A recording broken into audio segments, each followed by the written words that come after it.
আলাইকুম। আপনারা কেমন আছেন? আশা করি যে যেখানে আছেন খুব ভালো আছেন। আলহামদুলিল্লাহ, আল্লাহর অশেষ দয়া, আপনাদের দোয়া ও ভালোবাসায় আমি আমার পরিবার নিয়ে খুব ভালো আছি। তো এটা হচ্ছে গরুর মাংস। তো আজকে একটু স্পেশাল ভাবে গরুর মাংসটা রান্না করব। তো শুরুতেই গরুর মাংসটা খুব ভালো করে কেটে ধুয়ে নিয়েছি। একটু ছোট ছোট পিস করেছি, অত বেশি না, মিডিয়াম করে কেটে নিয়েছি। আর এখানে মশলা যেগুলি দিয়ে দিব একটু বলে দিই। এইখানে দিয়েছি আদা বাটা, রসুন বাটা, হলুদের গুঁড়ি, মরিচের গুঁড়ি, ধনিয়ার গুঁড়ি, এরপরে দিয়ে দিব গরম মশলা যেটা ওইটা। তো স্পেশাল ভাবে রান্না করলে একটু ভালো লাগে, মনে হয় নর্মাল তো আমরা রান্না করি সব সময়, সেইখান থেকে একটু স্পেশাল করলে আমার কাছে মনে হয় খেতে অনেক বেশি মজা লাগে। তো কয়েকটা পেঁয়াজ আমি কিন্তু টুকরা টুকরা করে দিয়ে দিয়েছি, দেশি পেঁয়াজ যেটা ওইটা, কাঁচামরিচ 4-5টা দিয়ে দিয়েছি। এখানে দিয়েছি ধনিয়ার গুঁড়ি প্রায় 2 চামচের মতন। এখানে গরম মশলাও দিয়ে দিয়েছি 2 চামচের মতো। আজকে একটু স্পেশাল ভাবে রান্না করব, মানে হচ্ছে সরিষার তেল, সয়াবিন তেল, এরপরে দেশি পেঁয়াজগুলি টুকরা টুকরা করে কেটে দিয়ে কয়েকটা কাঁচামরিচ দিয়ে রান্না করব। অসম্ভব মজা হবে। আসলে সিম্পলের মধ্যেই কিন্তু অসাধারণ রান্না, এটাই আসলে আমি বুঝাইতে চেয়েছি। আর পারফেক্ট ভাবে কিন্তু এইভাবে কিন্তু রান্না করে বাচ্চাদেরকেও খুশি করানো যায়। তো সিম্পল মশলায় কিন্তু অসাধারণ রান্না। তো আমি এখানে সরিষার তেল, সয়াবিন তেল দুইটা মিক্স করে দিব। আর যে যে রকমের রান্না করবে মশলার পরিমাণগুলিও কিন্তু ওরকমেরই হবে। তো আমি এখানে মশলার পরিমাণ বললাম না, কারণ আমি যেটুকু নিয়েছি, আমি যতটুকু নিয়েছি, আমি 1 কেজি নিয়েছি, ওই অনুযায়ী কিন্তু আমি মশলা, তেল, পেঁয়াজ, লবণ সব মশলাই কিন্তু আমি ওই পরিমাণে দিব। আপনারা চাইলে আরো কম রান্না করলে কম মশলা দিবেন, বেশি রান্না করলে বেশি মশলা দিবেন। আসলে এটাই আর কি বললাম। এলাচি, দারচিনি, তেজপাতা, এরপরে একটু বড় যে কালো যে আপনার এলাচিটা আছে ওইটা দিয়ে দিব। তো আমি কিন্তু চুলার জালটা বসিয়ে দিয়েছি।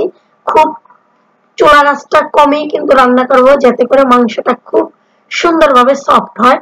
আর একটু চিনি দিয়ে দিব, কারণ টেস্টিং সলের কাজটা করবে, ভালো লাগে একটু চিনি দিলে, অন্যরকমের একটা ভালো লাগা কাজ করে। আমার কাছে মনে হয় লবণ, ঝাল, মশলা সবকিছুর ব্যালেন্সটা একটু ঠিকঠাক থাকে।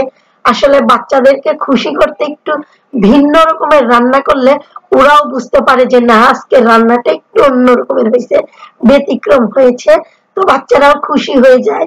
তো সেই অনুযায়ী আর কি। আসলে আমার মেয়েরা কিন্তু এক একটা বায়না করে, আজকে এইটা রান্না করে দাও আম্মু, কালকে ওইটা রান্না করে দাও, আজকে আমরা এইটা খাবো, কালকে আমরা ওইটা খাবো, মানে এইগুলি মানে ওরা বলে। তো আমি চেষ্টা করি, সব সময় কিন্তু সব মশলা কিন্তু বাসায় থাকে না।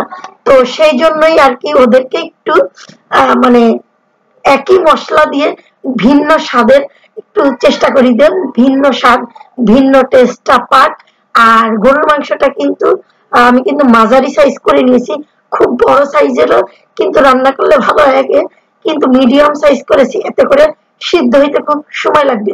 আর আমি যদি এটা স্পেশাল ভাবে যদি গরুর মাংস কুরবানিটা রান্না করতাম, তাহলে মাংসের পরিমাণ কিন্তু আরেকটু বড় থাকতো।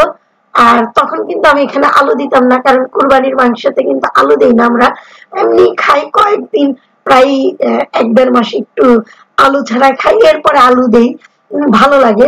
তো এটা যদি গরুর মাংস যদি আমি কুরবানিটা রান্না করতাম, তাহলে কিন্তু এখানে আলু দিতাম না। সেম ভাবে রান্না করতে পারেন আপনারা, আলু না দিলেও চলবে। আর আলু অনেকেই পছন্দ করে, দিলেও দিতে পারেন, কোনো সমস্যা নাই।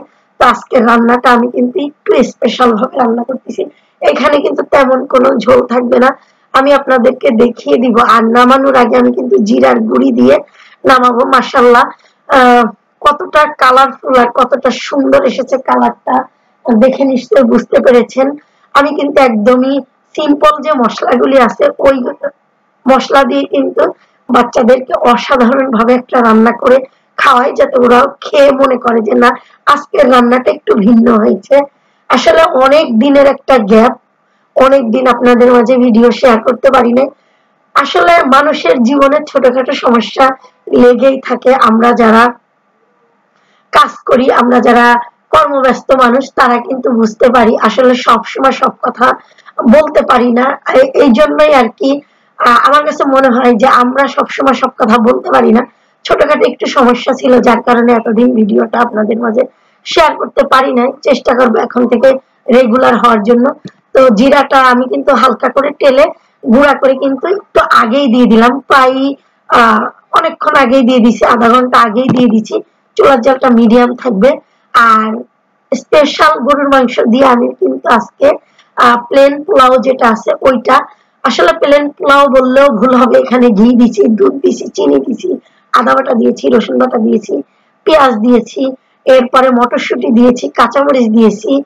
তাহলে এটা কিভাবে প্লেন পোলাও হয়, তো এটাও কিন্তু একটা নরমালের মধ্যে একটু অন্য রকমের করে রান্না করে দিয়েছি, কারণ বাচ্চারা খেতে পছন্দ করে তাই। তো আমার রান্নাটা কিন্তু একদমই কমপ্লিট, একদম গরম অবস্থায়। ঠান্ডা হলে কিন্তু আরো মানে তরকারিটা আরো ঘন হয়ে যাবে, এটাই একটু দেখাইলাম। আর আমরা নামাজের পরে খাবো, চেষ্টা করবো আপনাদের সাথে শেয়ার করার জন্য। আর গরুর মাংসের পিসগুলো আমি কতটুকু ছোট করে নিয়েছি একটু দেখিয়ে দিলাম। আসলে পোলাওটা নরমাল রান্নার চেয়ে একটু ঘি, চিনি, এরপর একটু দুধ যদি দেওয়া যায়, একটু মটরশুঁটি যদি দেওয়া যায়, দেখতেও ভালো লাগে। আমার মেয়ে রুকাইয়া তো বলতেছে আম্মু পোলাও খাবো, তো ওর কিন্তু পোলাও পছন্দ। তো মাশাল্লাহ আমরা নামাজ পড়ে চলে এসেছি, আবারও একটু তরকারিটা গরম করে নিয়েছি। আসলে গরুর মাংস গরম গরম খেতেই কিন্তু মজা, তো আমি একটু গরম করে নিয়েছি আর বাচ্চাদেরকে দিয়ে দিচ্ছি।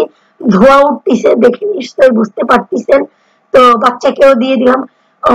গরুর মাংস কিংবা মুরগির মাংস যদি আমরা আলু দেই, দেখবেন মাংসের থেকে আলুটা বাচ্চারা বেশি পছন্দ করে।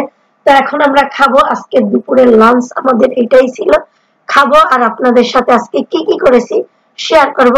আপনারা, আমি সবসময় আপনাদের জন্য দোয়া করি, আপনারা আমার জন্য দোয়া করবেন, আমি যাতে রেগুলার আপনাদের সাথে যেটা খাই, যেটা রান্না করি, এটাই জন্য আমি আপনাদের সাথে শেয়ার করি।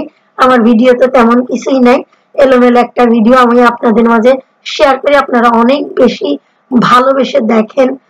তো মাংসটা কতটা সফট হয়েছে আমার মেয়ে কিন্তু দেখিয়ে দিল। তো যাই হোক, খেতে খেতে দেখানোটা কিন্তু একটু কষ্ট সবল। আরো যদি খাবারগুলি গরম, আরো এমনিও গরম, খাবারও গরম, তো সবকিছু মিলিয়ে একটা মনে করেন ভালোই, কারণ গরমে ভালো খাবার খেতে অনেক বেশি মজা লাগে। তো ওটা ছিল দুপুরের খাবার। আর আপনার ভাইয়ার অভ্যাস হচ্ছে, মানে আপনাদের ভাইয়ার অভ্যাস হচ্ছে, যেখানে চা তার মজা লাগবে ওখান থেকে আমার জন্য চা আনবে, কারণ আমি একটু চা লাভার এই জন্য। তো আপনাদের ভাইয়া বিকালের নাস্তাটা এনেছে, তো এগুলি তো বাচ্চাদের পছন্দ, আমার কিন্তু তেমন বেশি পছন্দ না, আমি চাটা খাবো। তো কয়েকবারই কিন্তু এই বছরের প্রথম আম আনা হয়েছে, আপনাদের সাথে সেইভাবে শেয়ার করি নাই, তো অত বেশি ভালো লাগে না, একবারের আম মজা লেগেছে। তো আবারও আম এনেছে, তো এটাই আপনাদের সাথে শেয়ার করলাম। কয়েকবারই আম খেয়েছি, কিন্তু জানি না এই আমগুলি কেমন হবে। তো চাটা দেখে খুব মজা লাগতেছে। আর আপনাদের ভাইয়ার অভ্যাস, যেখানে তার চা খেতে ভালো লাগবে, মানে তার টেস্ট লাগবে, সেখান থেকে আমার জন্য নিয়ে আসবে, যত কষ্টই হোক না কেন। তো চাটা এখনো গরম আছে আর আমিও খাবো। আপনাদের ভাইয়া বলতেছে অনেক মজা, আগে চাটা খাও। তো বাচ্চারা তো বাচ্চাদের খাবার খাবে, বিকালের নাস্তা। তো আমি একটু আমগুলি কেটে নিব, আমার এগুলো অত বেশি ভালো লাগে না, তারপরে বাচ্চাদের সাথে তাল মিলে কিন্তু খেতে হয়। তো আমগুলি ছুলে নিয়েছি, ভালো করে ধুয়ে নিয়েছি, এখন খাবো। কিন্তু একদিন যে আমটা খেয়েছিলাম কয়েকদিন আগে, ওইটাই বেশি মজা ছিল, এটা অত বেশি মজা লাগে নাই। তো যাই হোক, আজকের মতো আমিও বিদায় নিয়ে নিব। আপনারা ভালো থাকবেন, সুস্থ থাকবেন, আল্লাহ হাফেজ।